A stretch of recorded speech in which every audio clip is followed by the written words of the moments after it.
So this is Leroy Richardson. A lot of people know him from working at Hacienda. Yeah, just going to get some of your background, because a lot of people don't know your story before the Hacienda, do they? Yeah, and to me that's the most kind of, that is the life-changing part of it, is the lead up to that, because prior to any of that kind of involvement, I was an engineer. I didn't know that. Yeah, a machine tool engineer. Yeah. So I did a year at college and then another 3 years kind of on-the-job engineering. Yeah. Which, whilst I was doing that, that's the lead up to getting involved in this, like the club side. Because other than that, I was your average kind of lad going out, loved the weekends, nice clothes, afro perfect. Well, afro perfect. Yeah. And it was kind of going out and the usual. But fortunately, we also had places like Pips. Oh yeah. Placemate 7, where we were more welcome, because we were like 4 or 5, 6 of us Afro-headed dudes and everything. We were more welcome at places like Pips and Placemate 7 than any of the kind of clubs playing soul or dance music. Yeah. So we are talking the 70s, 76 to like 78. That's 18 to 20 year old period. Yeah. Pubs still closed at 11, so you wanted to do something, it was town. Yeah. Taxi. Yeah. And we literally used to get taxis into town and ask the taxi driver to wait, because we never knew if we were going to get into the club or not. Yeah. Sometimes having an afro was a fire hazard. And then you'd see some girl walk past with a beautiful perm, and the doorman kissing them and letting them in for nothing. We couldn't get in because we had an afro. But it's kind of as things, like say, through going to places like Pips and the time of the Thin White Duke and Dave Bowie and Brian Ferry. But the main way I got involved was, I've got to say, it's Donald Johnson, who's a drummer with a certain ratio. Oh right, yeah. I had to think it was for a second then, yeah. Well, at the time, as teenagers, we didn't go to the same school, but we lived in the same area, at Newell Green and Bagley in Wythenshawe. So there used to be like normal gang, youth club type, but when I say gang, guys and girls, we were just a group of people.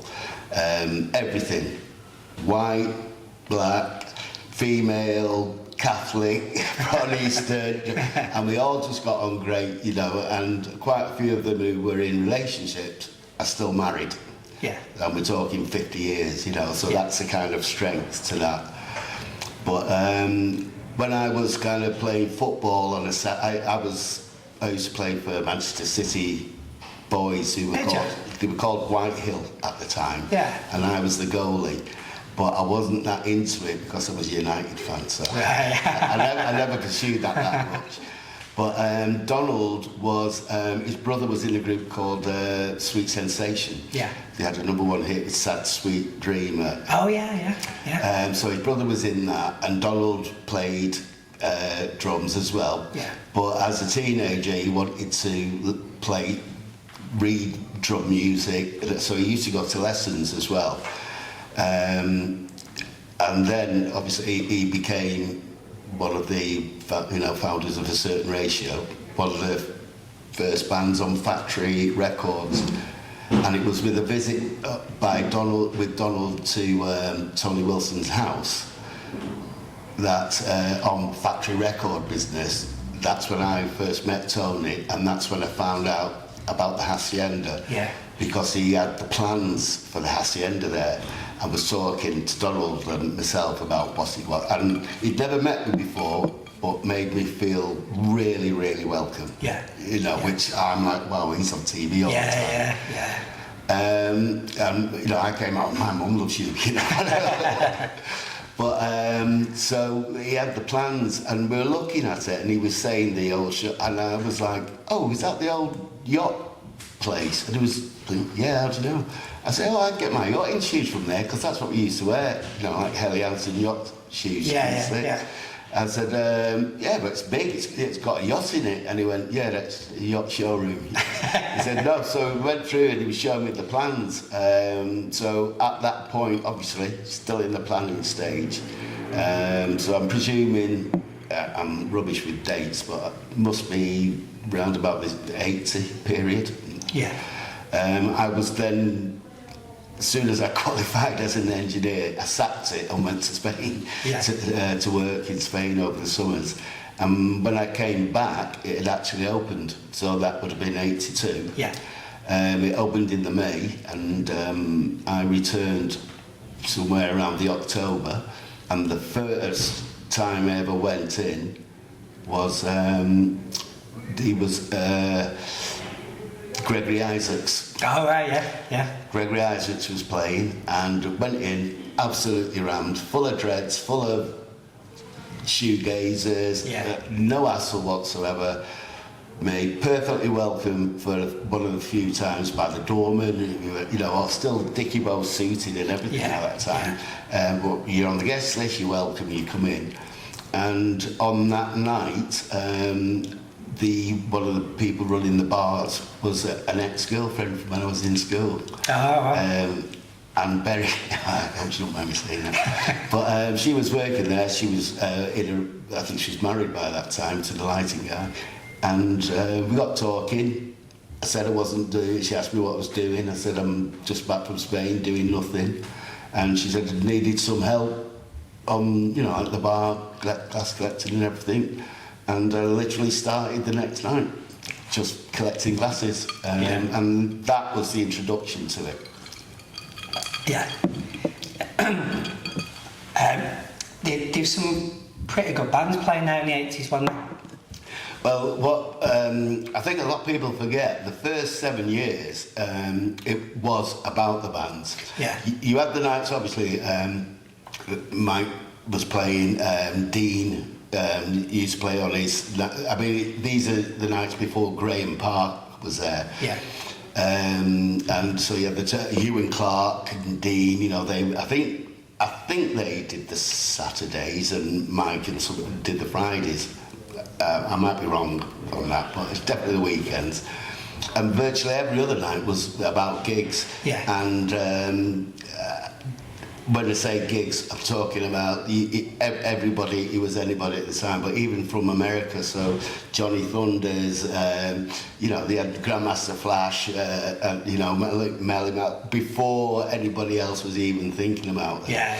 But it was also, obviously, all the indie bands, and they had, so, you know, Dead or Alive, and the Sheffield bands as well, you know. Yeah.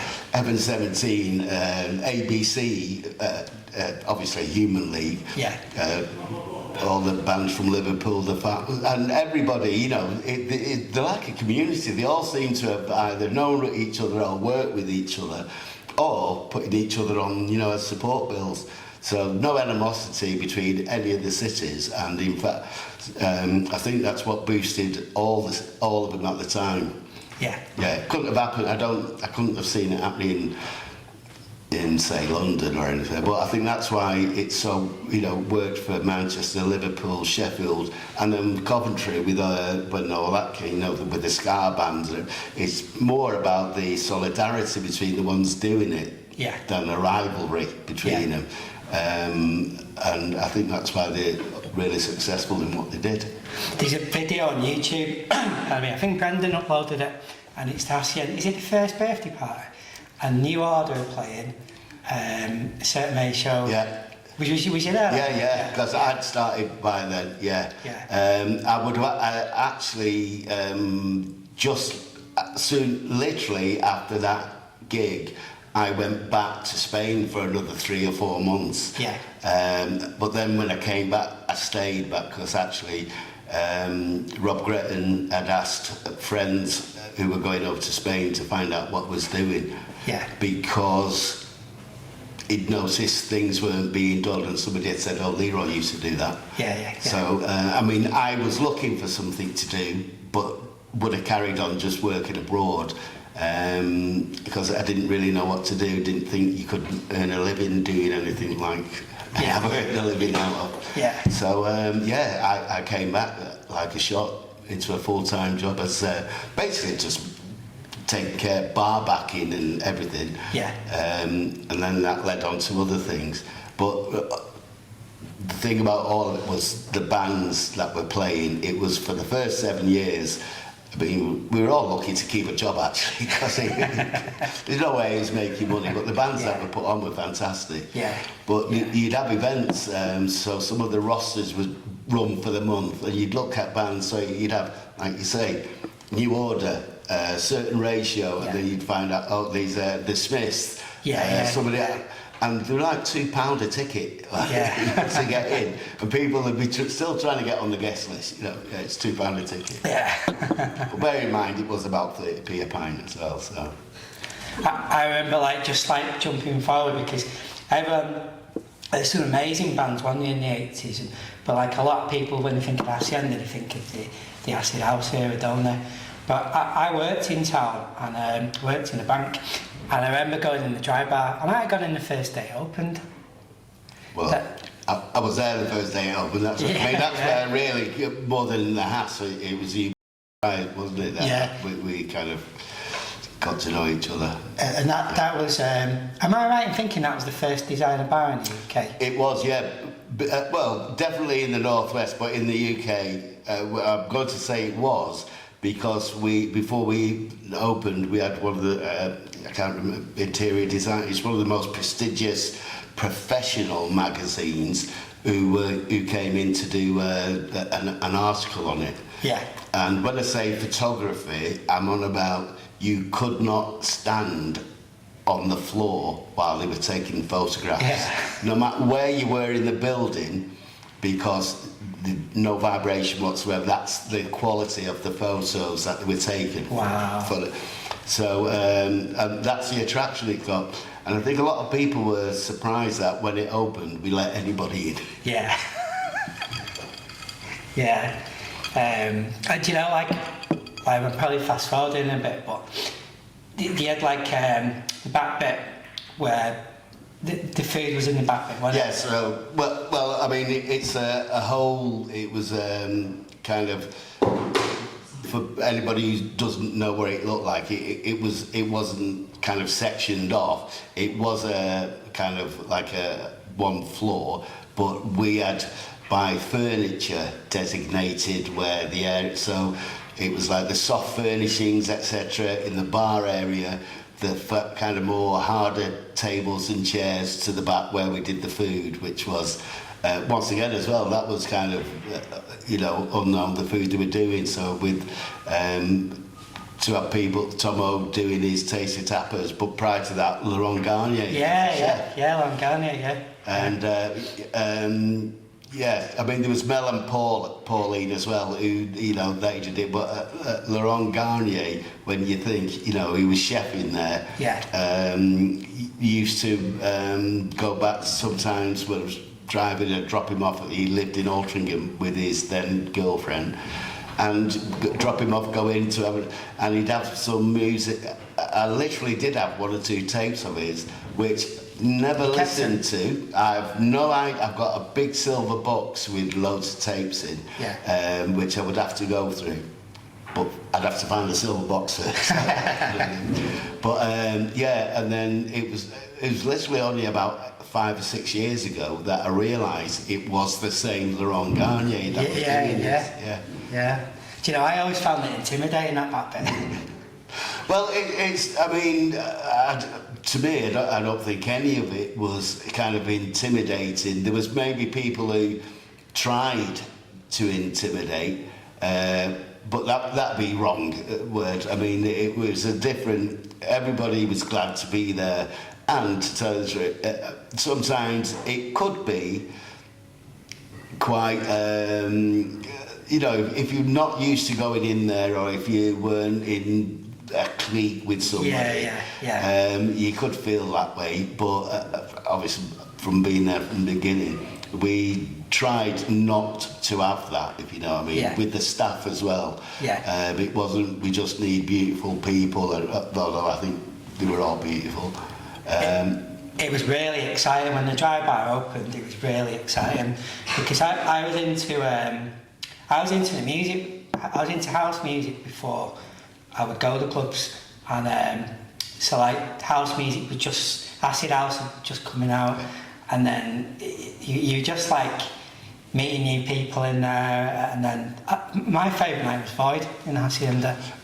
Well, they had, I mean, going on to Dry Bar, the music obviously was a very important. So originally, because they had it was a Denon system that they had, and so originally they were trying to work as in to proportion the day up. So you've got, you know, morning to afternoon, afternoon to early evening, and then early evening to finish. So it's like, well, a nice kind of classical breeze early on, and get to a bit more kind of emo-y stuff in the leading up to maybe a bit of subdued house, then to kind of really go. But we also had all the indie bands as well, Yeah. so we had every, and it was up to whoever was on to set the tone of the day. Along with the lighting as well. And some people might not realise, but there was part of the decor was a spear.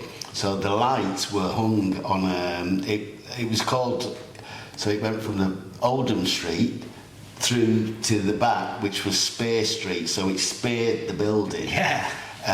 But on that, so it was like a scaffolding piece, was lighting, and it also had some glass vents on it, which were for angling the sound.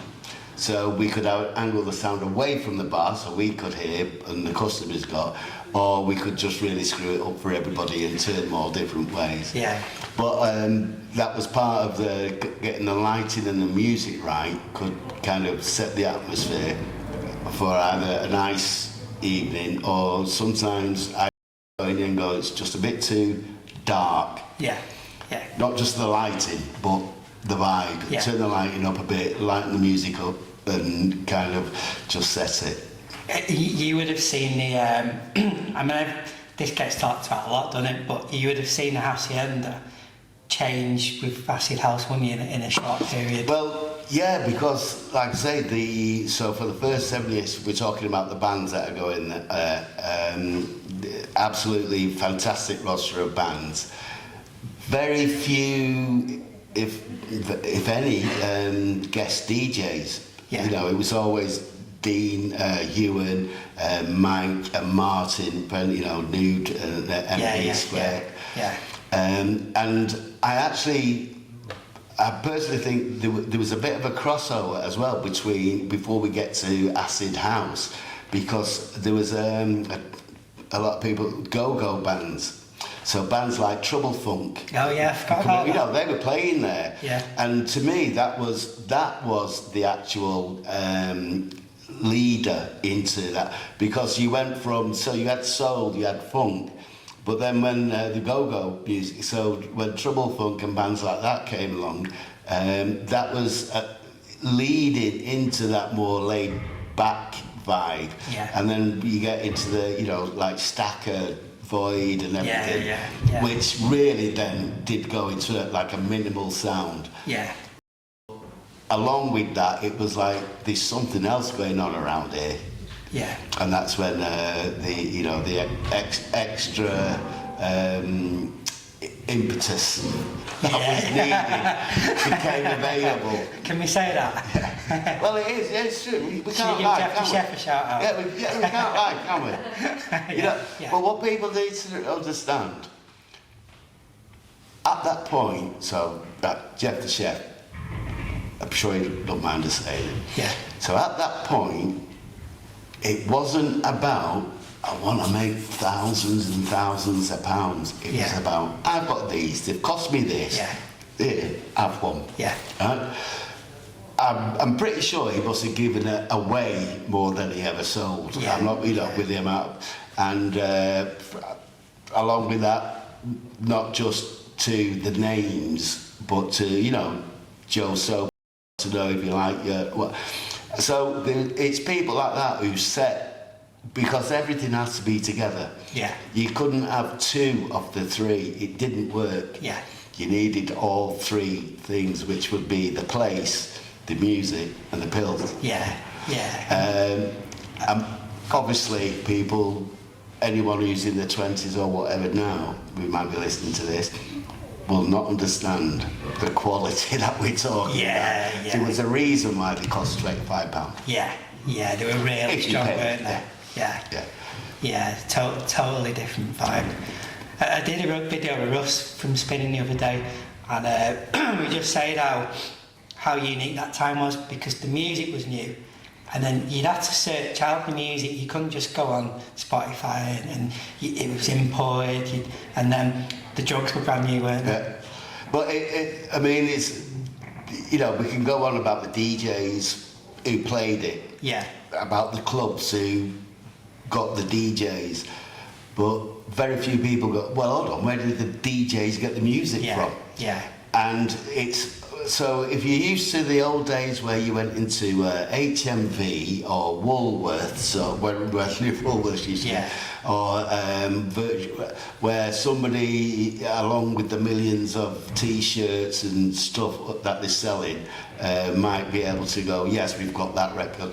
You went to places where there was people who were selling what they loved. yeah, Who knew everything, who knew you, Yeah. who knew what your vibe was, Yeah. and could put things your way. yeah, I never understood that until I went to New York with Graham and Mike, and went to the shop, the record store where they go. oh wow, And the guy was going, you might be interested in this. Yeah, And I yeah. thought, right, so that's how it kind of works. And then obviously here in vinyl and with Russ and people, they were also DJing as well. Yeah. And playing the stuff that they were selling and what they could recommend to people.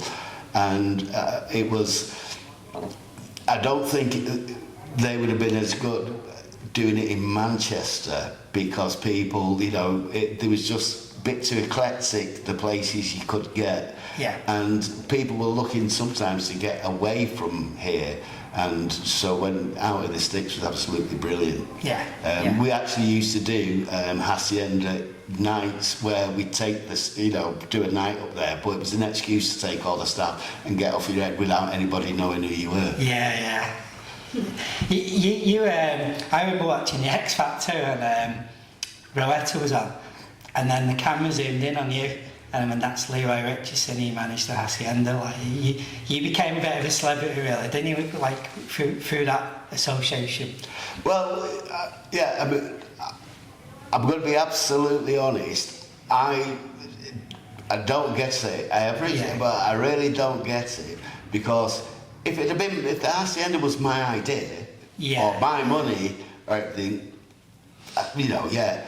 But I honestly think all I did was work and do the job, yeah. you know, and try and treat people how I'd like to be treated. I mean, the fact that I was treated so well the first time I went there, that's me, set the tone. This is how you do it, Yeah. if you want to, you know, carry on. Yeah. But yeah, it's nice, but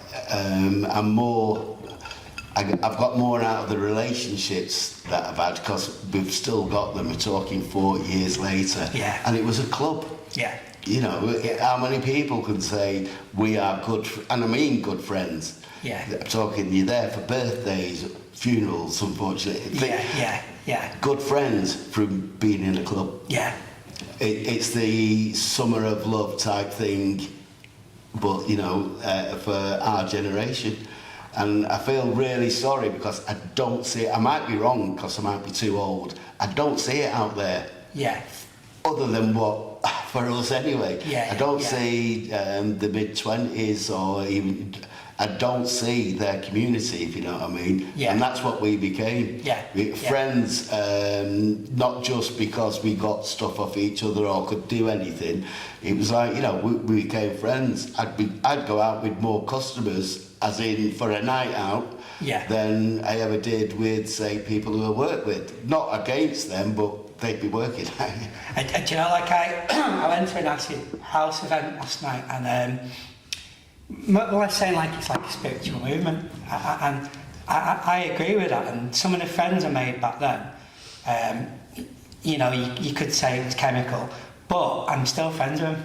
Well, I literally, just as you were saying that, I wanted to make the point that, yeah, there was a bond, which was made, obviously, like I say, a chemical reaction, but the bond was there without that as well afterwards. So you didn't need that. It's not like, you know, some dealer who you know, you call a friend whilst you're getting drugs off them, and then you don't speak to them if they get to...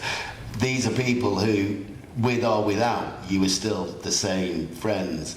And even now, we're still the friends without that needing to be there, because it's surpassed all that, and there's an affinity between us all, there's an empathy between us all, because we've had...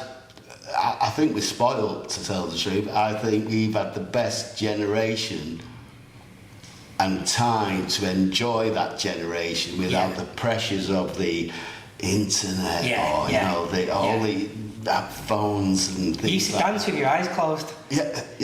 And not only that, I've gone back. I think it's very rare anybody ever saw me on the dance floor. Mainly because a lot of events I'm working, but I just used to love seeing people enjoy themselves. I didn't need to dance. I danced up here. I just watched people, and I just used to think, I love it, because you didn't need to be able to. You could do whatever you wanted in those days, because it was just there enjoying themselves. Plus, they're off their heads. And do you know one thing I realised? And I got this from someone else's Facebook post, but Hacienda and Fred's night, mate, I'm still making friends from that scene. I'm still, even there'll be people and people watching videos maybe that I'll have stood near them at the bar, but I've never met them or spoke to them. And now, like, I'm getting conversations, I'll remember this night. And, but I mean, I have to say,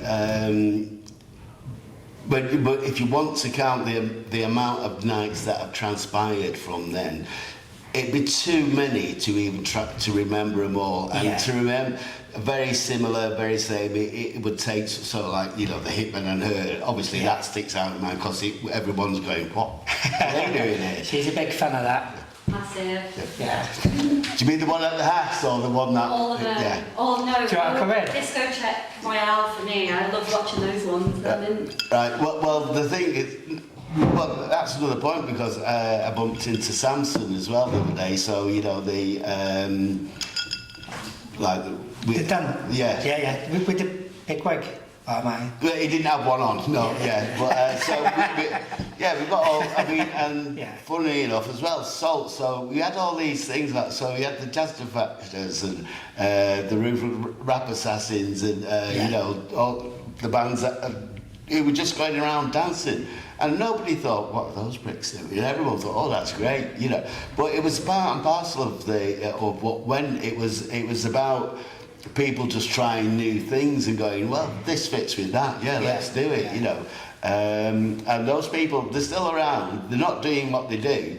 And unfortunately, they seem also like people with like Billy Smart was so, I mean, to me, was like, I always used to think, I wish I could be dressed like that all the time and because he was you know, but he enjoyed himself, he enjoyed life, and he was great at what he did as well. And to see people like that back, you know, around again, where because you kind of get lost in the mist, and just it's like there's just a few of the names, and I do have to say I get put into that category, and I really honestly don't put myself into that category. But I understand, because people saw me a lot. When I've been doing these videos, like Billy said to me, like, if this gets bigger, then you want to aim for high profile people. But I said to Billy, like, the way I see it is that you're high profile, and people like Jeff and Tiger and yourself and the whole, you know, the books and documentaries I've seen, they're all great, but it wasn't about the DJs really, was it? The scene? Well, I mean, I understand. So, you know, if you're putting books out and everything, it's not such a kind of philanthropic venture. It's more about, I would like to, if possible, make some money out of it. For some it is, I would just like to tell my story. And because of who, you know, their attachment to either a name or who they are or whatever, they get that opportunity. And I have to say, they do it very well. Yeah. But, so when you get Billy, mostly like myself, who doesn't think, I mean, I get asked all the time, you should, because I don't remember most of the things until I start talking about them. Yeah. And people say, oh, you should write about, and I'm like, well, we're interested in a conversation about it, but as to whether the wider audience would be, I'm not too sure. So people like myself and Billy kind of put ourselves on a different level. But I think that's so here's me. Billy was like not a hero, but you know, a kind of a figure to be proud to be a friend with and associated with, and somebody not only that who you could trust, and you know, who did what needed to be done, but also knew how to enjoy themselves. And you know, those things. Jeff could have turned into a different person if he'd have so wished. By, you know, demand of what he was doing. But he didn't. He still stayed the same person. He's still the same person. You know, he could have done a Howard Marks if he wanted. But it's. I think it's more. A lot of people have people outside them who influence what they do. The people outside have influenced what I've done, but in a positive way, without them even knowing it, to tell you the truth. And you know, like my view of the scene, and I'm thinking people are starting to see it my way a little bit more now, is that my heroes when I was at school was like, I used to look at people in spinning as the pop stars, and they were really cool. And then people like Jeff, people like Billy, I used to really look up to them. I'd be in a club and I wouldn't even know who was DJing. I've probably been in there when Sasha's been playing, and I've not noticed. When I went to the Hacienda Fred's night last week, she chatted to Billy normally like I am now, and then when he got into Fred's, everyone went on to him, and it's like, wow, this man is a prince. And it's, you know, it's nice to know that people kind of associate with you without you having to be that kind of A-list name, you know what I mean? And I think it's part and parcel of the personality of the people, you know, that, I mean, some you can look at and go, oh, they must be somebody. And they're not, but they are, because you know, the way they carry themselves and the way they are. And then it's more about the way other people feel about them as well, you know. You think, you know, Billy might not think he's up there with kind of the likes of Peter Hook and everything, but to a lot of people he is. And some of the events that we've seen, I don't think people who should get too upset about either not being invited to the panel or to talk about this, or, you know, to be VIP passed, all these things. It's you know, there's a limit to who can get those. And the nature of the beast is you've got to give those to the people who can bring attention to it. It doesn't mean that what you've contributed is any less or anything. And I think it's people who are level-headed, so that I've never heard any of the events I've been to with the likes of Billy. We've been happy to see each other. We've not been going, oh, we should be up there or anything. We're like very happy to let you do that. We're having a good old chat here, getting on, you know, talking about things. And it's just going back to that point where it was all about the people, wasn't it? And obviously the new music.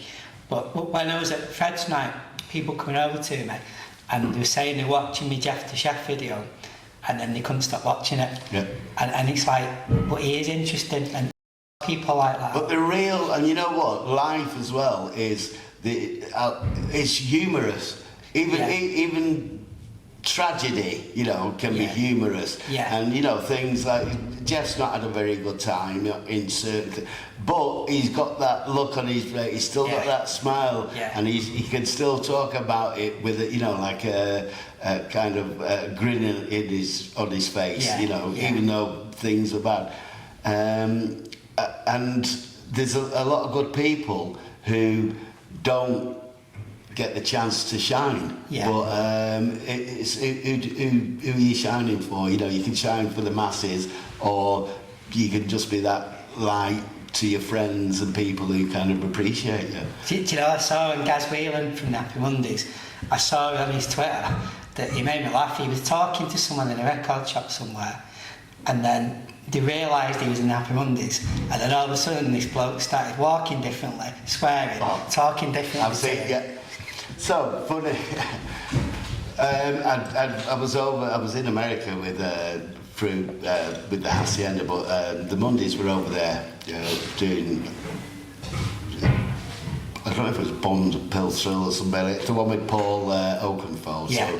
So we hooked up and we were in Los Angeles, and they were playing in a place, and I was there, obviously, you know, so the band's on the stage, the record label's got loads of execs down there and everything, and in the green room afterwards, gone back, so, you know, Kaz and everybody's come down, and I've come down, and some woman was talking to me, she said, "Oh, I love the band, you were fantastic." And I was like, "Me?" And she went, yeah, you were great, I love the energy on the stage and everything. And I'm like, well, there isn't even anyone like me in the band that I could be mistaken for, you know what I mean?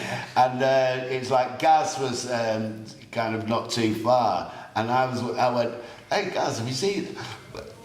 We were great, they really loved it, the way we were on the stage, and I could see Gaz looking at me thinking, "Well, what are you on about?" And so I just thought, this is, you know, so there's one level which is you're just associated with somebody, you must be there, and it's like, well, hold on, you were visually watching this, you've just seen me, so like you say, because I'm here with these people, I'm one of them, but you've not even, so you've got those who are involved in it who don't take any notice, and then just come off pat with what they think they need to say. And I think the good thing with people like Gaz and is we know them, their friends know them, and if they want to go, "I enjoyed the gig, but you were shit," then they will do. You know what I mean? And I think that's what they appreciate. And then also, even getting up to the likes of Johnny Marr and, you know, people who may think he's a god up there, but to a lot of people, he's still someone that they used to talk to, you know, when he was in the Hass, in the corner and stuff like that. And they're like that when you meet them, which is what, you know, a lot of people kind of think they've gone past a certain level. But so your Jeffs, your Billies, to me, they're all on that kind of same level. It's just we, you know, only to fewer people. Do you know Jeff told the story? He told it really fast in my video, but he threw up on the singer from the B-52s. Jeff threw up on her, didn't he? So I've got a few stories personally with Jeff, but they are personal. We've had some really good, we've had some very dicey situations, particularly one around his brother. I don't even know what's happened to his brother, but and you know what, I used to think at some point, bit concerned for Jeff about when you start hearing what other people are doing to other people for the money. This is when all the shit starts happening. And I actually thought, I know Jeff might not like me saying this, but when he did get caught, it might have been at that time the best thing for him. Yeah, because like Jeff, he wasn't like a gangster, was he? He was a clubber. Not at all. And then that made him safe, Yeah. really, didn't it? It took Yeah. him, because he probably would have shot or something, wouldn't he? Like, Well, that's quite easy, and not even just out of malice or anything like that. It's like he would have been a very kind of hard person to convince to give over what he's earned to them for the sake of that. He'd most probably say, do what you need to do. Yeah. And a lot of them did, to some people, but that's not really this kind of conversation. There's plenty of places where that's yeah. But it's like I've had fun times, even travelling, going to, a lot of people don't realise we did a lot of gigs in America, Hacienda nights in America, and there's been so many. Absolutely loved it because they were just so gullible. Yeah. Got away with anything, but to be honest as well, we were made very welcome. Yeah. As well. Did you, like in New York, did he see it? It's really cool, Hacienda. Yeah, well, I mean, there was things, we played Mars, which was in the meatpacking district. So Mark Kamens was the main DJ, and I don't even know if it was his club, but he'd also kind of done remixes for Madonna. Yeah. So that's the level he was at.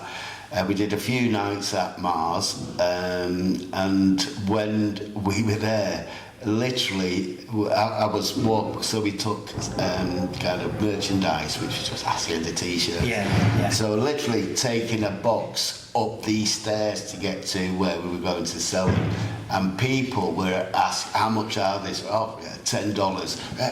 And as we got up the stairs, the price got dearer because they were going down. A bit like dynamic pricing. No, the $50, mate. But the thing, it was the people who were there, so you got accountants, actors, you got all the beautiful people dressed up like God knows what. But it was really weird watching accountants who'd had like shirts and ties on, and they'd put a Hacienda t-shirt on over it. Yeah. Did you do the Rock and Rio? Did you go to that? No. It just got absolutely massive, didn't it, the Manchester scene for... Yeah, I mean, there was lots of events that went on where I wasn't party to, and it's not because I might have been working, not everybody could go on everything, but the events that we did do, particularly doing events with like the Mondays, we did one in New York, which was with the Mondays, M People, a guy called Gerald, Northside, and Delight were playing. Oh wow! As well, but some of the so the Northside lads were absolutely, kind of going into shops. I've just got this. Do you want to buy this camera? And it was like, what do I want that for? Well, I've just nicked it. So it's like, no, you do know it's a bit different over here. But not all of them. It was great. Gone there and made friends. Literally just by saying somebody could come backstage and get something signed. Found out he was a top lawyer. Then started coming over to Manchester to the in the city events. And we, kind of carried on from there. Made really good friends, still good friends. Often get invites when you come over to New York, give us a bell, and so there's all those kind of things that have come from it, and it did carry quite a bit of clout. And I'm pretty sure there's one or two DJs over there now, Tommy D and Billy Caldwell, who've done quite, it's not harmed them having that association. But not just with the Hats, with Manchester. Do you know what? I love what you did with Gullivers. I know everyone just associates with Hacienda, but like I had a second wind of youth in the 40s. I know young people watching won't be interested in this, but it's like you had 3 generations of the music scene in one place. You had MC Tunes DJing, you had the Hacienda crowd like me, and then Wags, and then you had the original punks, didn't you? I mean, my first love and the reason I got into this was music, live music. Yeah. I don't play. I've been surrounded by musicians all my life. Yeah. I've got musical instruments at home. I don't play a single one. Yeah. And that is really my own thing. I just don't know if I've got the ear for it. Yeah. Because I'm absolutely amazed. I don't care how shit the song is, that somebody has been able to write it and put music to it. Yeah. I can't do it, so I hold it up, you know, in a lot of... I've got a lot of respect for anybody who does, no matter how crap I think it is. Right? But the whole point about the live music thing was obviously coming through punk, which was another way of getting into knowing everybody, because we used to put the posters up for all the punk bands. So there was a Tosh Ryan who had a record label called Rabid Records. Yeah.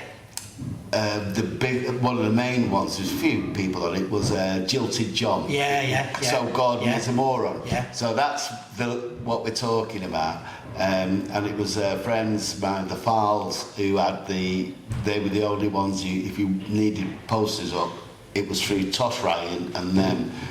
And I used to do it with them whilst I was at college, so in the summer holidays and everything, I'd go out with them. And even doing that, you could earn money. And it was like eye-openers, because when you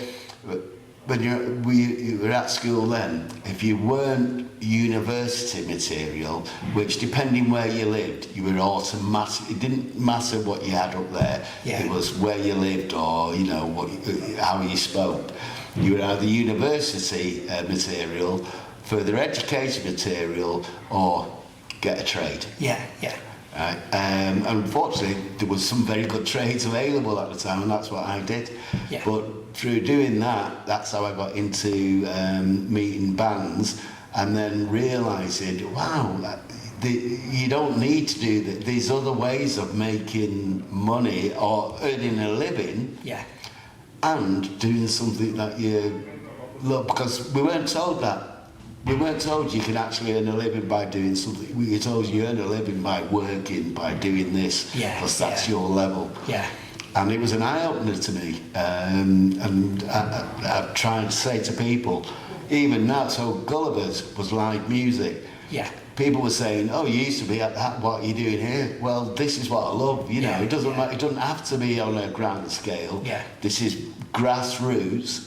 It's a business by people who loved what they were doing, and the people who worked here loved what they were doing, and the people who came here loved what they were doing, and they happened to make some money out of it as well. Do you know, like I came in, I went to a Pips reunion, I think it was, and the place was pretty shit. It was full of kids.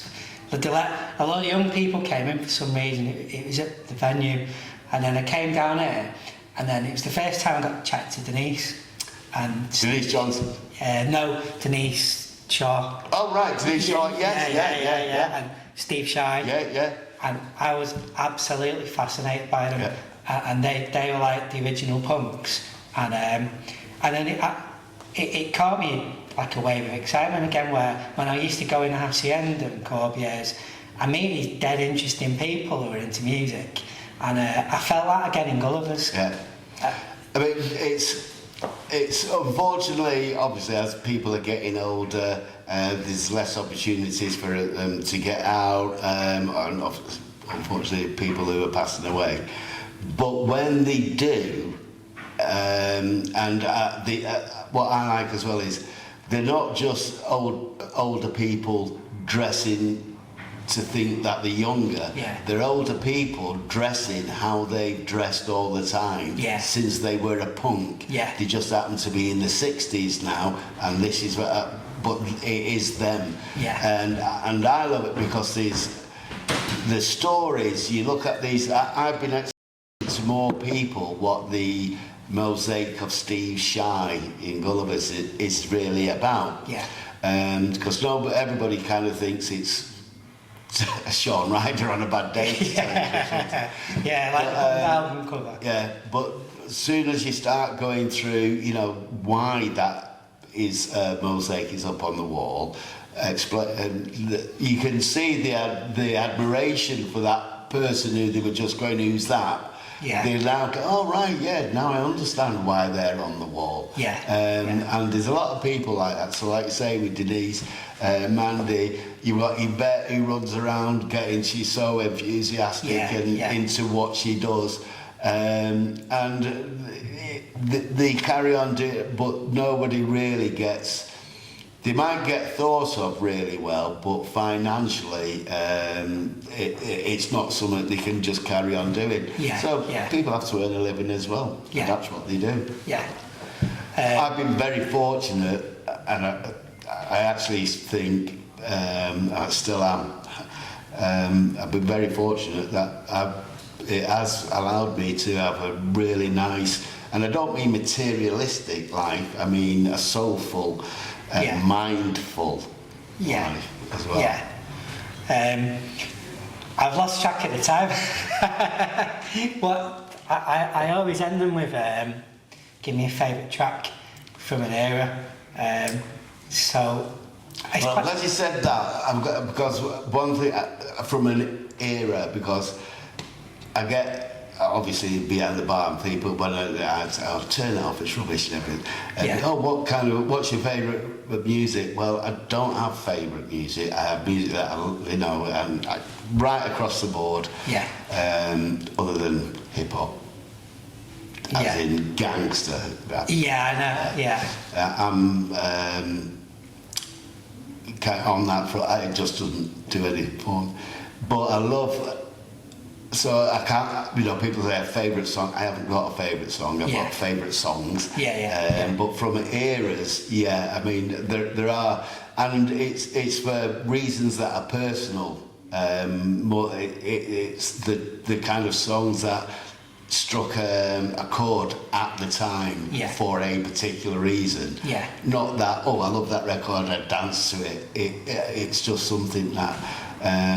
I mean, to tell the truth, throughout everything that's gone on, all the tracks, if you want to go from Hacienda days and everything, one of the main things that I always kind of think of it is Gypsy Woman.